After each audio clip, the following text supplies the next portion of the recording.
Pessoal, o PSOL e sua bancada parlamentar na Câmara dos Deputados enviaram uma ação ao Supremo Tribunal Federal na noite de ontem para pedir a inclusão de 11 parlamentares entre deputados federais e estaduais no rol de investigados do inquérito dos atos antidemocráticos. Entre eles está o maringaense Ricardo Barros, futuro secretário de Indústria, Comércio e Serviços do governo do Paraná. A informação está no site do partido. Os deputados e deputadas bolsonaristas apoiaram em suas redes sociais as ações que aconteceram em Brasília no último domingo e vandalizaram a sede dos 3 poderes da República, incitando um golpe na ordem democrática do país. Os parlamentares apontados para serem investigados são o senador Magno Malta, do PL do Espírito Santo, os deputados federais Ricardo Barros, do PP, e Carlos Jordi, do PL, Silvia Waiampi, do PL, José Medeiros e Coronel Tadeu, além dos deputados estaduais André Fernandes, Clarissa e Júnior Tércio, Sargento Rodrigues e Ana Campagnolo. A ação reúne as provas dos crimes de abolição violenta do Estado de Direito, golpe de Estado e interrupção do processo eleitoral e pede a investigação e responsabilização dos parlamentares. Eu começo hoje com o Emerson Celestino. E vão conseguir, vão deixar todo mundo inelegível porque está deliberado assim, né? E o Moraes está pedindo prisão, está pedindo retenção de contas de quem nem estava envolvido. Isso é um absurdo, falar que o deputado Ricardo Barros está envolvido nos atos de domingo. Atos que estão sendo investigados, as pessoas estão ainda sendo investigadas, né? As 1.200 pessoas lá, entre idosas e crianças, no campo de concentração do Dino, do Lula, né? Pessoas passando mal, sendo mal atendidas, poucos banheiros, sem alimentação, sem água. Essas pessoas não estão se preocupando, né? Os direitos humanos é só para um lado, né? O Brasil está dividido e muito mal dividido, né? Muito mal dividido, e só quem comanda é um lado. E o pessoal do que foi citado aí pelo Vitor pode ficar com a barba de molho, que vão ser inelegíveis, porque o PSOL, né, através do Randolfo Rodrigues, comanda as ações do STF, e tudo que ele pede, o ditador Moraes caneteia. Rogério Calazans. Eu acho que esse tipo de atitude não contribui em nada, só politiza ainda mais um debate que é sério, que deveria ser levado mais a sério. Efetivamente, nós precisamos assegurar que, com toda essa problemática, com a investigação, com prisões, o direito de manifestação seja resguardado e se separe quem estava se manifestando e quem cometeu os atos de vandalismo. E aí a gente precisa mudar um pouco também o foco dessa investigação, talvez ampliar um pouco o foco de investigação, não para o campo político, mas para o campo das responsabilidades objetivas. Vitor, a pergunta que eu faço é o seguinte: onde estava o BGP, que é o Batalhão da Guarda Presidencial? Um batalhão vinculado ao Exército, um batalhão que em 1963 resolveu uma revolta que ficou conhecida como Revolta dos Sargentos. Um grupo de policiais sequestrou um ministro e o presidente da Câmara na época, e esse batalhão entrou em comando e conseguiu resolver aquele problema. Onde estava o batalhão da Guarda Presidencial? Vinculado ao Exército e vinculado, portanto, ao Ministério da Defesa. Flávio Dino tem que ser incluído nas investigações, tem responsabilidade direta. Ele acionou a Força Nacional. E como é que ele aciona a Força Nacional? E no momento da invasão não tinha ninguém do batalhão da Guarda Presidencial lá.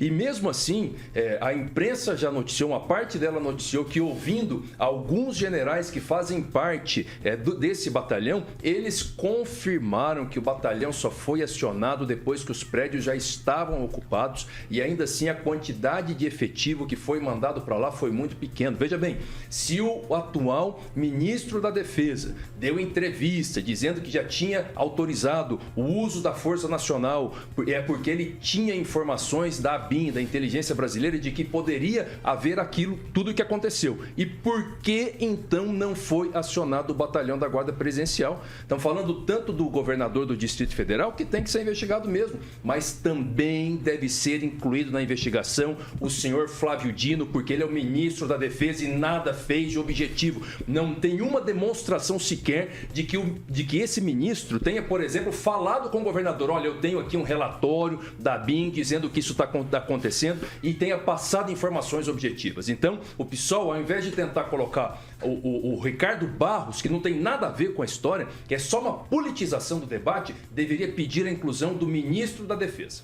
Isso é uma utopia, só uma correção. Mas o meu papel é José Múcio, tá só lembrando. José Múcio da Desculpa.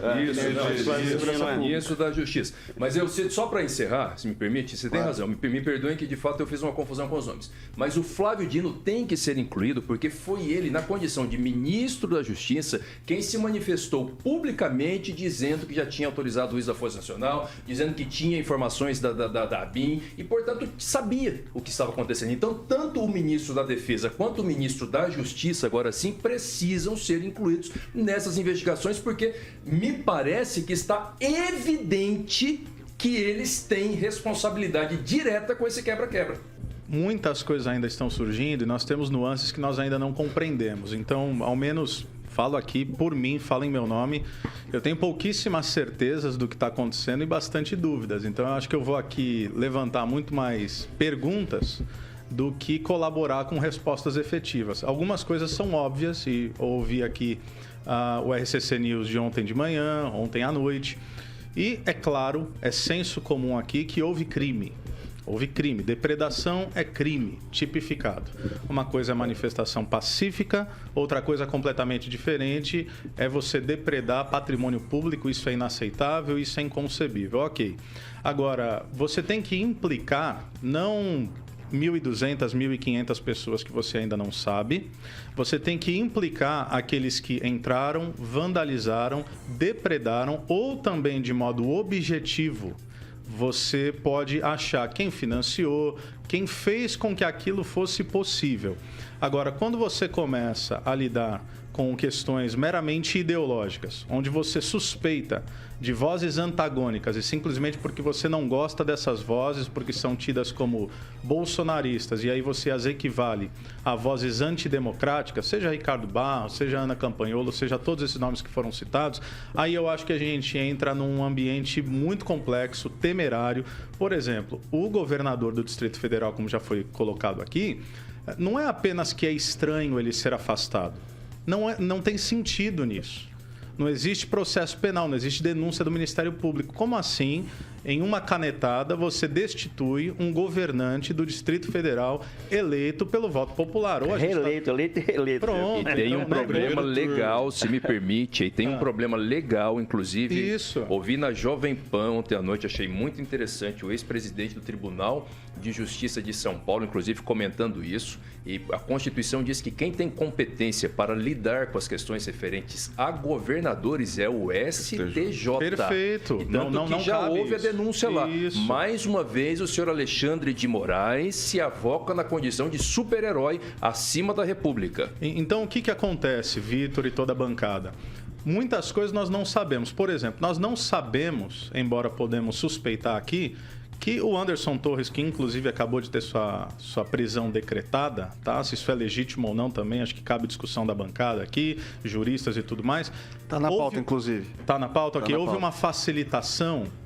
Me parece claro para todos, seja de direita ou de esquerda, que houve uma facilitação. Se houve facilitação, é uma prevaricação, tanto do Torres quanto do Ibanez, ok. Mas como o Calazans bem pontuou, o que acontece? 24 horas antes do início das manifestações, a ABIN, a Agência Brasileira de Inteligência, manda para 48 órgãos do governo, olha, existe aí uma turma chegando, um comboio, e pode escalar para atos violentos. O Flávio Dino chega no sábado e diz, estou mobilizando a Força Nacional. A pergunta é, se, eu não estou afirmando, se o Anderson facilitou, se o governador do Distrito Federal facilitou, por que não foram usadas essas forças de segurança nacional auxiliares? Mais do que isso, por que, embora ele tenha a possibilidade de convocar imediatamente 1.300 soldados, ele convoca apenas 150. Por que quando entra-se no Palácio da Alvorada não tem ninguém para proteger? Então, tem muitas dúvidas aí e eu acho que sim, todos têm que ser investigados a despeito dos seus posicionamentos ideológicos. Se há uma ala mais bolsonarista que prevaricou e que permitiu que isso acontecesse, tem que ser investigado e punido. Se há uma ala do novo governo que se fez valer, tá? Porque possivelmente é interessante para agora passar o trator e perseguir geral, e fez isso, tem também que ser investigado. Deixando claro, Vitor, que a segurança pública ela é de responsabilidade do Estado, no caso do Distrito Federal. Polícia Militar. Agora, a segurança no prédio, por exemplo, no Palácio do Planalto, ela era da Guarda Presidencial, que é vinculada ao Ministério da Defesa. Portanto, o comando é federal. Não era da responsabilidade do governador. Não estou isentando o governador de responsabilidade. Mas é só demonstrar, gente, o mais vergonhoso para o Brasil é o noticiário dizendo que documentos da BIM foram pegos. Armas que estavam dentro do Palácio do Planalto foram pegos. Como assim? E viu, Calazans, não é uma questão só de palácio, porque senão parece que a gente está falando apenas de um prédio. Se há uma denúncia da inteligência. Inteligência essa que é atrelada ao GSI, Gabinete de Segurança Institucional, que responde diretamente à Presidência da República. Outra pergunta que eu faço, para que existe a BIM, Calazans? Se existe um serviço de inteligência que diz, olha, a coisa pode escalar para violência, e aí você, ministro, secretário de segurança, seja quem for, olha e fala, acho que não vai dar nada. Então, para que todo esse serviço exemplar, inclusive de inteligência? São muitos porquês, como eu disse inicialmente. Então, acho que são muitas nuances que ainda vão ser evidenciadas e acho que ainda muita água para rolar aí debaixo dessa ponte.